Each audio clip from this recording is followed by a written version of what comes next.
Today we're going to be unboxing the Davinci Resolve Speed Editor. This also comes with the Davinci Resolve Studio program, and I'll show you guys exactly how you guys could activate that. But the box does give us some pretty clear instructions on what every key does, so that's going to be very helpful later on. But for now, let's go ahead, change the camera angle, and start opening this thing up. All right, so let's see how this is packaged. So on the top here, we have a bunch of foam to keep this nice and safe. So that's nice, it helped this arrive in one piece.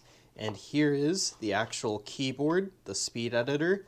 And this thing is super solid. It's a pretty small keyboard, but it's still heavier than this keyboard right here. We're gonna take a closer look at this in just one moment, but I wanna finish what's in the box. So right here we have a little quick start guide, it looks like. We have some Blackmagic design stickers, 2 sets. This is my favorite part about this. We get Davinci Resolve 18 Studio. It works for Mac, Windows, and Linux. So basically in the inside here, they have this little card, and this card has the activation key. So that's what you guys are gonna use. When I picked this up, I was kind of curious if it was a physical thing or something they emailed you, but it is indeed a physical activation card. So don't lose that. And then lastly, we have a really thick USB-C cable, USB-C to USB-C. So here's what the back looks like of the Davinci Resolve Speed Editor. We have some rubber feet to make sure it grips your desk. We have a USB-C here for charging. You guys can use this wirelessly or wired in. This tool helps you adjust where you're at on the timeline of Davinci Resolve,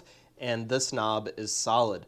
And it spins for a long time, so you guys can really get used to this and move around in the video while you edit much faster with this. You guys also have this button for switching cams. If you guys are doing a podcast where you guys have multiple angles, super easy. Then you guys also have a stop and play button here. Video only, audio only, a full view just in case you guys need to preview something, a ripple delete, a snap, a split. You guys have an escape and undo, a sync bin, a whole bunch of stuff. I could really go over this for a long time because some of these buttons have multiple uses.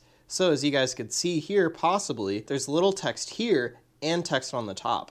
So you guys are able to change exactly what this button does. So this may be a small keyboard, but it has a lot of functions. So overall, I really like the way this thing looks. I'm gonna go ahead and use this for a few days so I could kind of get an idea of what this is like, just so that I could give this thing a full review later on. So anyways, that is just a really quick look at the Davinci Resolve Speed Editor.